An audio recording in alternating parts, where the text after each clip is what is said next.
Citibank is testing its own cryptocurrency, Tinder starts verifying celebrity profiles, and should GoPro and Red Bull merge? It's Tuesday, July 7th, and this is Crunch Reports.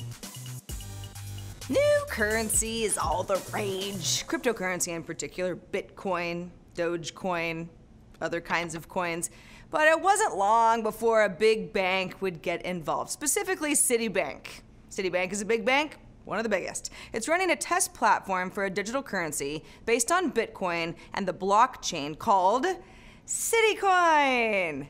This is according to the International Business Times, who quoted Kenneth Moore, head of Citigroup Innovations Lab, as saying, quote, "We have up and running 3 separate systems within Citi now that actually deploy blockchain distributed ledger technologies. They are all within the labs just now, so there's no real money passing through these systems yet.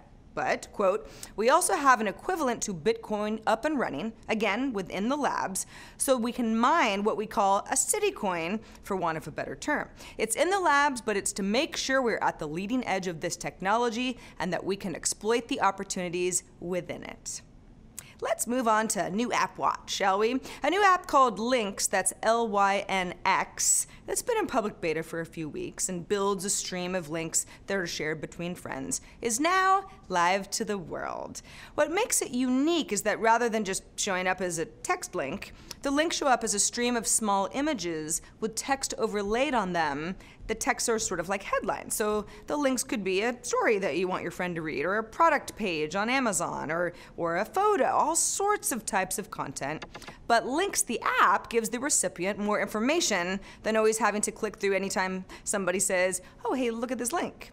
TechCrunch's Matthew Lindley, who's been trying out Lynx for the last few weeks, points out that sharing links on Facebook or Twitter already works pretty well to broadcast something, but more to a group of people. Sharing a straight-up URL with somebody you think should see it still mostly happens via email, or maybe even a DM mailbox where it may or may not ever get read.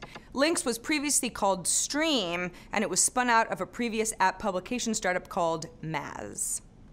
Well, Tinder, it's another startup you've probably heard of. It's a dating app owned by IAC and famous for its swipe left or swipe right potential mate selection, has a new feature for people that are cooler than you and me. That's verified profiles for celebrities or other notable figures. Verified users are already part of social networks like Facebook and Twitter, with the going design being that little blue check mark next to a name.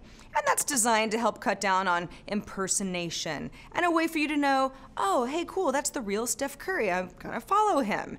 But Tinder's designed for dating or love, or at least for hooking up. I'm not quite sure how being verified is gonna help any sort of organic connection a celebrity might have made otherwise, but who knows? Maybe more attention, or at least more interest from the great unwashed in scoring a match with a verified figure is worth it for the company. Speaking of matches, Tinder says it's now seeing 26 million matches per day. Yesterday we told you about GoPro's new camera, the Hero 4 Session.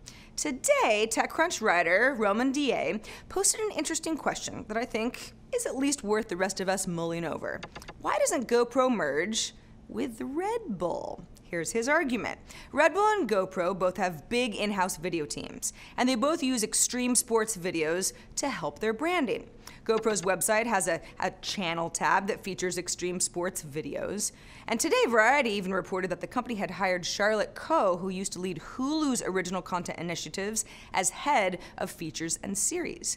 Now, Red Bull has the same kind of video push. On their website, they call it Red Bull TV. GoPro is very much a market leader in the action camera space. For example, it reported $16.75 million in profit for its latest quarter. It's doing well. But it is seen, and will continue to see, other hardware manufacturers try to chip away at its business. And even though Red Bull entered the US market way back in 1997, ages ago, it's not the only player in the office cooler. Energy drinks, perhaps more popular than ever. I know my coworkers drink a lot of them. So back to the videos being produced by both companies. What's the monetization strategy here on both sides? Kinda seems like a lost leader, right? If both GoPro and Red Bull risk losing their market share, it might make sense to team up on their already aligned demographics. Or as DA puts it, pull a Pixar. Food for thought. Netflix is getting into the original feature film business after successes with original feature television programming House of Cards, Orange is the New Black, Unbreakable Kimmy Schmidt. Pretty funny show. The company will release Beasts of No Nation, a feature film, on October 16th. It's a story about a child soldier during a civil war in Africa, starring Idris Elba, who was from The Wire, and a lot of people like him. Here's an interesting spin, though. The film will also be released to select U.S. theaters on the same day it appears on Netflix, which allows it to qualify for industry awards. Everybody wants that Oscar. Netflix also says it will release the first of 4 Adam Sandler films with the launch of something called The Ridiculous Six. Sounds like an Adam Sandler film, on December 11th, and will release Crouching Tiger, Hidden Dragon, The Green Legend theatrically in China on IMAX and Netflix globally in Q1 of 2016. The company also bought the distribution rights to something called War Machine, starring Brad Pitt, for a reported $60 million. So, safe to say Netflix really believes in a film future for its 62 million global viewers. The company's recent earnings show that its obligations now total about $9.8 billion, up 30% over last year. Gotta invest. And that's the report for today. I'm Sarah Lane. Crunch Report airs Monday through Friday at 7 p.m. Eastern, 4 p.m. Pacific, right here on TechCrunch.com. We'll see you tomorrow.